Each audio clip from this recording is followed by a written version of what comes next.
वेतन की मांग को लेकर के अल्मोड़ा जिले के अतिथि शिक्षक आज से मुख्य शिक्षा अधिकारी कार्यालय में अनिश्चितकाल के लिए धरने पर बैठ गए और अतिथि शिक्षकों का यह आरोप है कि उन्हें शीतकाल और ग्रीष्मकाल अवकाश का वेतन नहीं दिया गया। उन्होंने मुख्य शिक्षा अधिकारी पर अनदेखी करने का आरोप लगाया। उन्होंने ये भी कहा है कि जब तक उनका वेतन निर्गत नहीं कर दिया जाता तब तक उनका आंदोलन जारी रहेगा।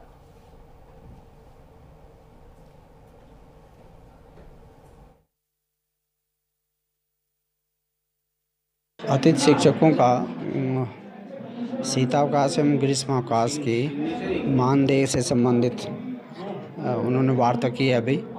तो उस संबंध में जो भी शासनादेश हैं उनके अनुसार उनके मानदेय के लिए पहले भी लिखा गया है खंड शिक्षा अधिकारियों को, इस समय भी लिख रहे हैं हम। देशालय स्तर पर 29 अगस्त का ये जो आदेश है उसी के अनुसार जो भी उसमें कहा गया है विद्यालयों में कार्रवाई होगी। उनको सैलरी दी जाएगी या नहीं दी जाएगी? नहीं दी जाएगी का कहीं उल्लेख नहीं है। जो भी निदेशक महोदय द्वारा आदेशित किया गया उसके अनुसार ही कार्रवाई की जाएगी।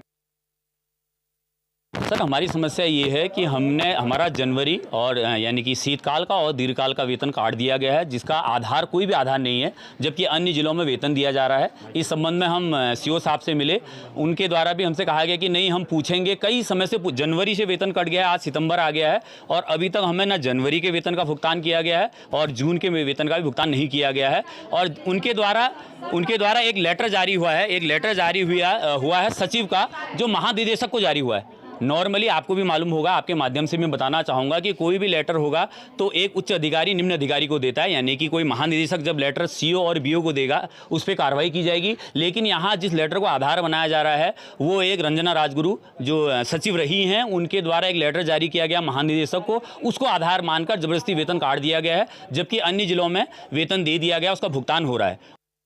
इन्होंने हमको जनवरी के माह का और हमारे जून माह का, जो कि हमारे दीर्घकालीन अवकाश होते हैं, जिसमें शीतकालीन अवकाश भी शामिल होते हैं और जिसमें ग्रीष्मकालीन अवकाश भी होते हैं, तो इन 45 डेज़ का ये वेतन इन लोगों ने हमारा रोक रखा है। और हमारे की ही देखिए, एक ही विभाग में कितनी विषम परिस्थितियां हैं कि हमारा जो पड़ोसी जनपद नैनीताल है उन्होंने अपने गेस्ट टीचर्स का वेतन निर्गत कर दिया है। और हमारे माननीय मुख्य शिक्षा अधिकारी महोदय हैं, हमारे माननीय जिला शिक्षा अधिकारी महोदय कि वो जब हम अंदर कार्यालय में उनसे बात करने जाते हैं तो वो हमको हड़का करके पूछ रहे हैं कि आपका विद्यालय कौन सा है, आपका खंड कौन सा है। तो उससे हमारा मनोबल कम होने वाला नहीं है, हम डरने वाले नहीं है।